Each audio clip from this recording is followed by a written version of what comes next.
The morning sun reflected off the glass towers of Nexus Technologies headquarters, casting geometric shadows across the rooftop helipad where Victoria Chen stood in her tailored Armani suit, pointing at the company's executive helicopter with a perfectly manicured finger. James Mitchell was emptying the trash bins near the rooftop entrance when he heard her voice cut through the wind, sharp and mocking, directed at him with the casual cruelty of someone who'd never been told no in her entire privileged life. "You there, janitor. Come here." James set down the waste bag and walked toward where Victoria stood with three of her executive team members, all of them holding champagne flutes at 10 in the morning, celebrating some acquisition or merger that would make them richer, while the people who cleaned their offices struggled to pay rent. Victoria gestured toward the sleek black helicopter behind her, its rotors still and silent against the Texas sky. "I'll make you a deal. If you can fly this helicopter, if you can take it up and bring it down without killing yourself, I'll marry you. Right here. Right now." Her colleagues laughed, the kind of laughter that comes from people who think punching down is the same thing as humor. "Come on, Victoria. That's cruel even for you," one of them said, still smiling. Victoria's eyes never left James. "I'm completely serious. This man clearly thinks he's capable of more than pushing a mop. So let's give him a chance to prove it. Fly my helicopter, and you can have everything I have. My position, my wealth, me." She said the last word like it was the greatest prize anyone could imagine. James stood there holding an empty trash bag, his dark blue maintenance uniform worn soft from washing, looking at this woman who thought his life was a joke worth wagering on. And for the first time in 3 years, something shifted behind his carefully maintained composure.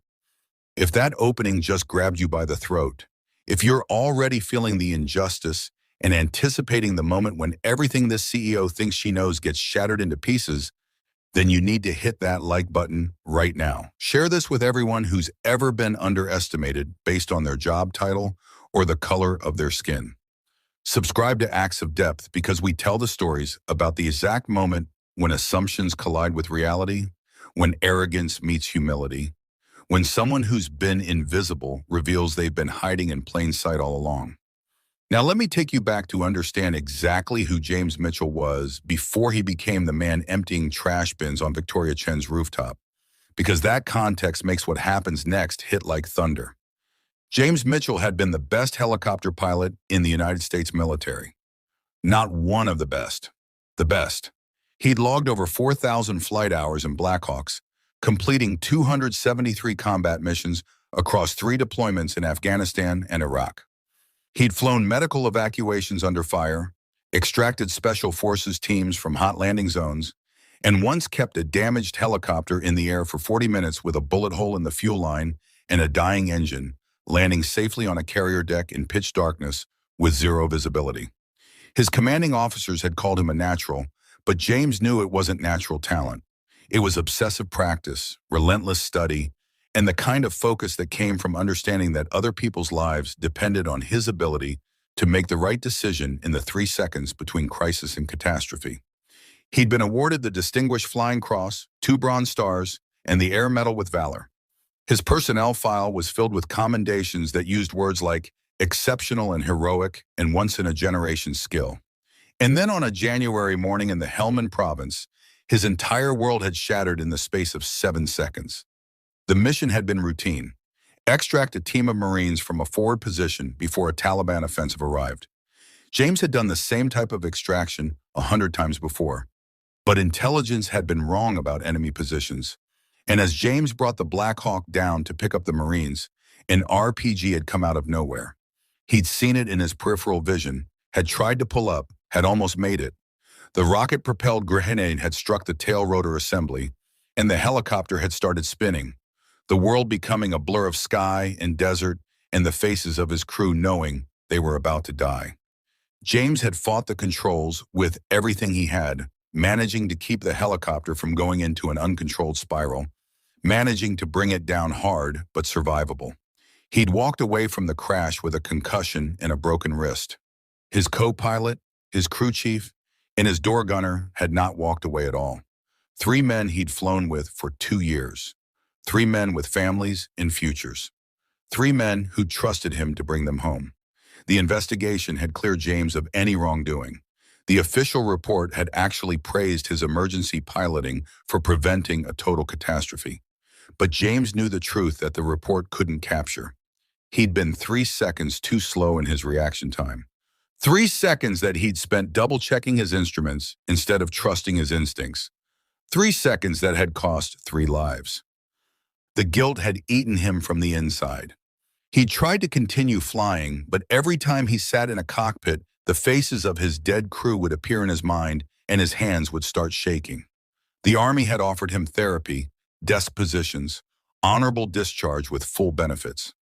James had taken the discharge and spent the next year trying to figure out how to live in a world where he couldn't do the one thing that had defined his entire adult life.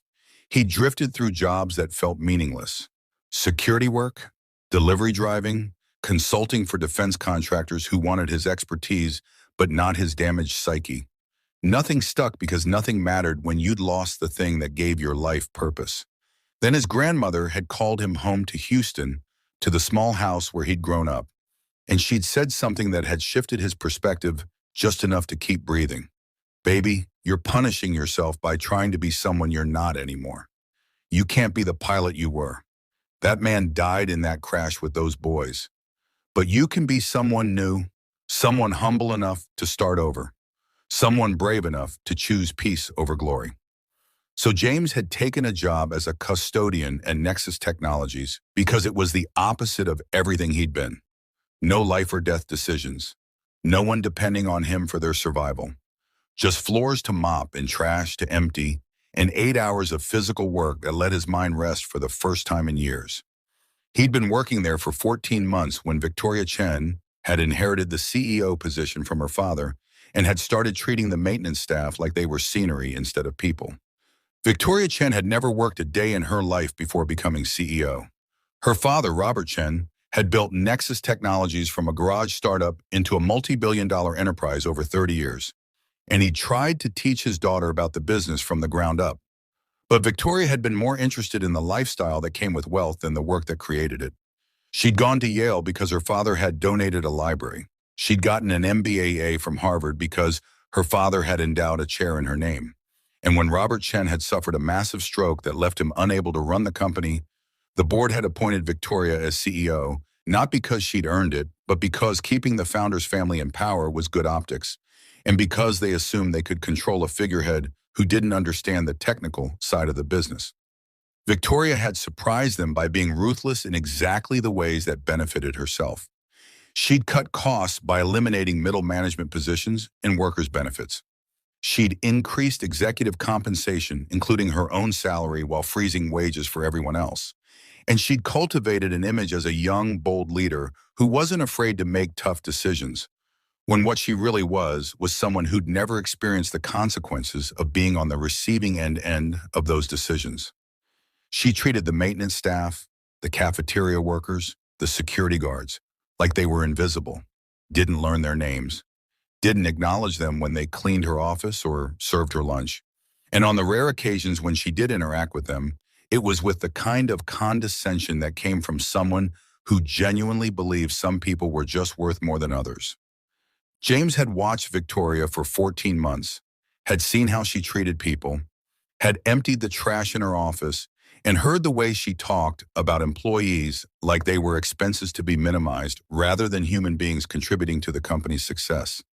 He'd stayed silent because silence was part of his self-imposed penance, because he'd told himself that his opinion didn't matter anymore, that he'd lost the right to judge others when he'd failed his own crew. But standing on that rooftop, listening to her offer marriage as a prize for a humiliating stunt, something in James's carefully constructed armor cracked. He looked at Victoria Chen in her expensive suit, surrounded by her equally expensive friends, and he made a decision that he hadn't allowed himself to make in 3 years. He decided to stop hiding. "I accept your offer," James said, his voice carrying across the rooftop with the kind of quiet authority that made everyone stop laughing. Victoria's expression shifted from amused to confused. "I'm sorry, what?" "Your offer. I'll fly your helicopter. And when I do, you'll honor your word about the marriage." James kept his eyes locked on Victoria's, watching her realize that he was serious. "This is ridiculous," one of her executives said. "Victoria, you can't actually let him do this. The liability alone." But Victoria had that look in her eyes that rich people get when they think they're about to teach someone a lesson. "No, no, I made an offer. Let's see if our custodian here has the skills to match his confidence. But we'll need to make this official. Andrew, call the lawyers. Draw up a contract. If he crashes my helicopter, he covers all damages. If he actually manages to fly it without killing himself, then we'll discuss the terms of our arrangement." She turned back to James. "Do you even know how to start a helicopter?" James walked past Victoria toward the helicopter, his worn work boots making soft sounds against the rooftop surface. He did his pre-flight check from muscle memory, his hands moving over the aircraft with the kind of familiarity that came from thousands of hours of practice. He checked the rotor head for damage, inspected the tail boom, examined the skids, tested the collective and cyclic controls through the open door. Every movement was precise and professional, and James could feel the shift in energy behind him as the executives realized this wasn't going to be the comedy show they had expected. "He knows what he's doing," someone whispered. Victoria's voice had lost some of its mocking edge. "Where did you learn that?" James didn't answer. He climbed into the pilot's seat and started the engine sequence. The turbine began to whine, building to the familiar roar that James had both missed and dreaded for 3 years. The rotor began to turn, slowly at first, then faster, the characteristic whop, whop, whop of the blades cutting through air. James had forgotten how it felt to sit in a cockpit again, how the vibration of the machine became an extension of your body, how the instrument panel in front of you was like reading a language only you fully understood. His hands weren't shaking. For the first time since the crash, his hands were completely steady on the controls. He looked out at Victoria through the cockpit window and gave her a small nod. Then he lifted off. The helicopter rose smoothly, James's touch on the collective and cyclic so refined that the ascent looked effortless. He took the aircraft up 200 feet, held it in a perfect hover for 5 seconds that felt like an eternity to everyone watching, then executed a movement that made every jaw on that rooftop drop. He performed a combat spiral, a tactical maneuver used to evade ground fire, bringing the helicopter through a tight corkscrew descent that required absolute mastery of the controls and spatial awareness that bordered on supernatural.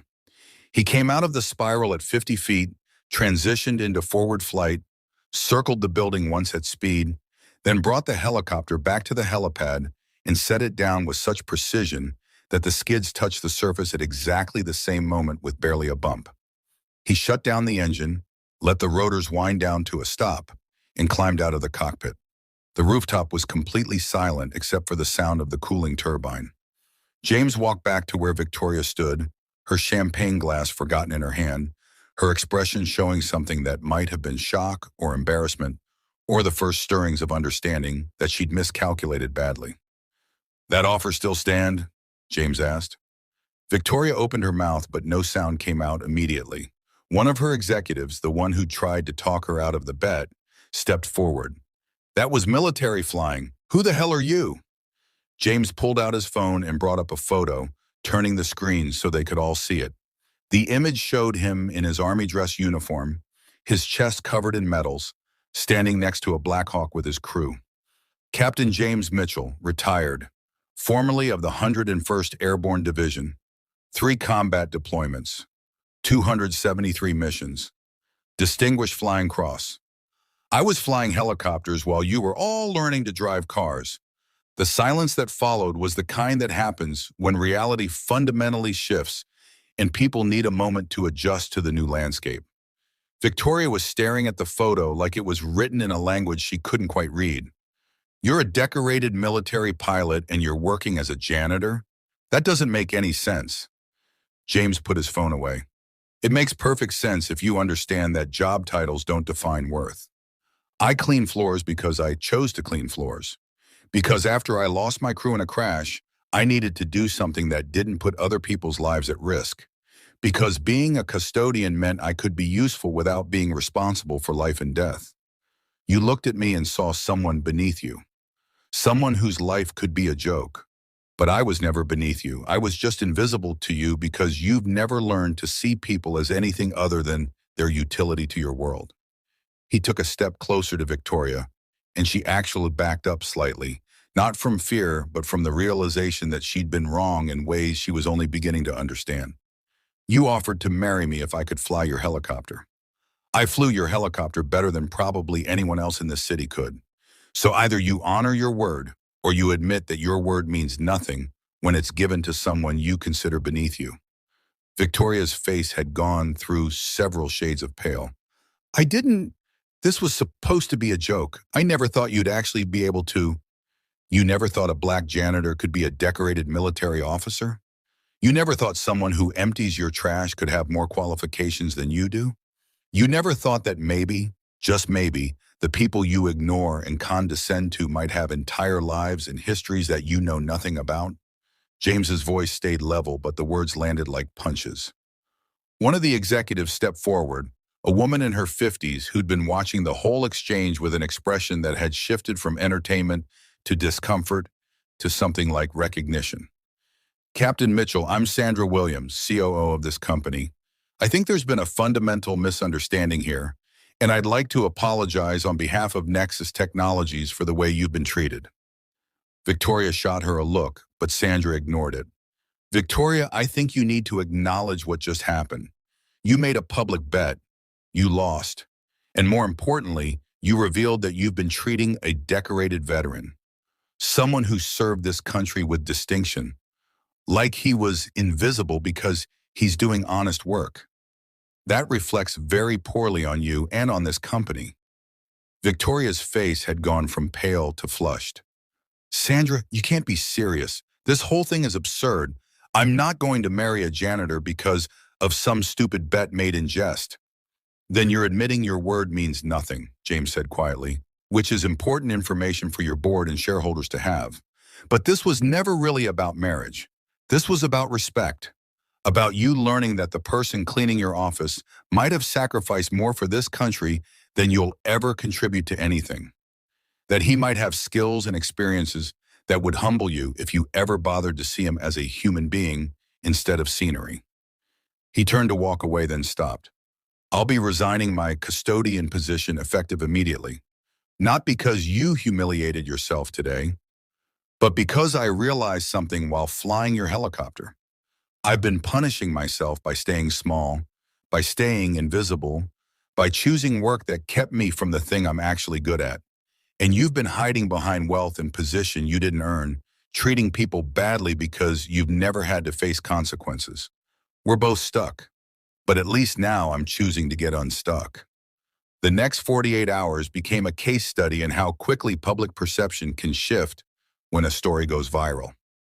Someone on that rooftop had been recording the entire exchange on their phone. By that evening, the video had been posted anonymously online with the caption, CEO challenges janitor to fly helicopter, instantly regrets it. By the next morning, it had 30 million views. The story made national news. James Mitchell's military record was uncovered and reported. The contrast between his distinguished service and his choice to work as a janitor created a narrative that resonated with millions of people who'd ever been underestimated or dismissed based on superficial judgments. News outlets ran profiles about Captain James Mitchell, the decorated pilot who'd survived combat only to struggle with PTSD and survivor's guilt, who'd chosen humble work as a path to healing. Veterans groups celebrated him as an example of the challenges soldiers faced reintegrating into civilian life. And Victoria Chen became the face of everything people hated about wealthy executives who'd never worked for anything but acted like they'd earned the right to look down on others. The backlash was severe and immediate. Nexus Technologies' stock dropped 8% as investors worried about leadership that showed such poor judgment. Major clients started asking questions about the company's values and workplace culture. And the board of directors, which had tolerated Victoria's leadership because she'd been profitable, suddenly found themselves in crisis management mode. They called an emergency meeting 72 hours after the rooftop incident. Victoria was asked to attend. The boardroom felt different this time. Usually when Victoria walked in, people stood or at least acknowledged her position with deference. Today, they chairman, barely a looked up man from the named Harold documents in front Chen, of them, who was Victoria's uncle and had been one of her supporters in the succession fight, spoke without preamble. Victoria, you've created a public relations disaster that's costing this company real money. More importantly, you've exposed a culture of disrespect toward employees that violates everything this company was supposed to stand for when your father built it. Victoria tried to defend herself. It was a joke that got blown out of proportion. I never intended to humiliate anyone. And the media has turned this into something it wasn't. Sandra Williams, the COO who'd witnessed the rooftop exchange, slid a folder across the table. We've been conducting an internal review since the incident. This folder contains 17 complaints from custodial staff, cafeteria workers, and security personnel describing instances where you've treated them dismissively, refused to learn their names, or made comments suggesting you considered them less valuable than executive employees. James Mitchell isn't an isolated case. He's just the one who had the skills to publicly demonstrate how wrong your assumptions were. The folder sat in the middle of the table like an accusation. Harold Chen leaned forward. The board has voted. You're being removed as CEO effective immediately. You'll retain your position as a board member and shareholder, but operational control of the company is being transferred to Sandra. We're also implementing mandatory respect and inclusion training for all executive staff, and we're conducting a comprehensive review of how we treat our workers across all departments. Victoria sat in stunned silence. You can't do this. This company is my inheritance. My father built it for me. Harold's expression was somewhere between sympathy and disappointment. Your father built it for everyone. He built it on principles of innovation and respect for the people who made the innovation possible. You forgot that. Or maybe you never learned it. Either way, the damage you've done to this company's reputation in 3 days exceeds anything you've accomplished in your entire tenure. The board's decision is final. Victoria left the boardroom feeling like the ground had shifted beneath her feet. She'd lost her position, lost her authority, lost the thing she'd spent her whole life assuming was hers by right. And for the first time in her privileged existence, she was being forced to consider that maybe, just maybe, she'd been wrong about fundamental things. 3 days later, she did something she'd never done before in her life. She looked up James Mitchell's contact information and asked if they could meet. He agreed, suggesting a coffee shop near his grandmother's house. When Victoria arrived, wearing jeans and a simple sweater instead of her usual designer armor, James was already sitting at a corner table with 2 cups of coffee waiting. He'd ordered her usual without having to ask, which surprised her until she remembered he'd cleaned her office for 14 months and had probably emptied her coffee cups enough times to know exactly how she took it. They sat in awkward silence for a moment before Victoria finally found words. I'm sorry. I'm sorry for the way I treated you, and for the assumptions I made, and for being the kind of person who thought it was acceptable to mock someone just because they had a job I considered beneath me. I don't expect you to forgive me, but I needed you to hear me say it. James wrapped his hands around his coffee cup and looked at Victoria with an expression that wasn't angry or triumphant, just tired in a way that suggested he'd seen enough pain in his life to understand that most people were doing their best with the tools they had been given. I accept your apology, but I need you to understand something. What you did on that rooftop wasn't just about me. It was about a culture that says some work is dignified and some work is shameful, that some people deserve respect and some people have to earn it. I've flown combat missions where the people who packed my parachute and maintained my aircraft were just as critical to the mission as I was. Maybe more critical, because if they failed at their jobs, I died. Every job in a functioning organization matters. The person who cleans the floors is as essential as the person in the corner office. When you mock the janitor, you're saying his labor has no value. And when enough people in power believe that, you end up with a society where workers are treated as disposable. Victoria listened with the kind of attention she'd never given anyone before, and something in her expression suggested the words were landing. I grew up with everything handed to me, she said quietly. I never had to think about what it meant to work for something or to be dismissed because of assumptions about who I was. And I became the thing I hate most in other people, Someone who used power to make herself feel important by making others feel small. She met James's eyes. I'm not going to pretend that one conversation fixes what I've been my whole life, but I'm asking you to help me understand how to be different, how to build a company culture that actually values people. You saw the problems because you were on the receiving end of them. I need that perspective if I'm going to do better. James studied Victoria for a long moment, looking for signs of performance or manipulation, seeing only someone who was genuinely lost and asking for direction. You start by doing the work, not the CEO work, the actual work. You want to understand the people in your company. Spend time in their world. Work a week on the custodial team, a week in the cafeteria, a week in security. Learn their names, hear their stories, understand what they deal with every day. Then use your position and resources to make those jobs better. Higher wages, better benefits, respect in how they're treated and spoken to. He paused. And you need to tell your story too, not the story you want people to believe about how you've always been capable and deserving. The real story about inheriting power you didn't earn and how that blinded you to things that should have been obvious. People respect vulnerability more than they respect perfection. Victoria nodded slowly. Will you help me? Not as an employee, as a consultant. I'll pay whatever you ask. I need someone who won't be afraid to tell me when I'm falling back into old patterns. James considered the offer. I'll help, but not for money. I'll help because I believe people can change if they're willing to do the hard work of looking at themselves honestly. And because maybe helping you become the kind of leader this company deserves is a way for me to use my experience for something that matters. They shook hands across the coffee table, two people from completely different worlds finding common ground in the recognition that both of them had been hiding from who they could become.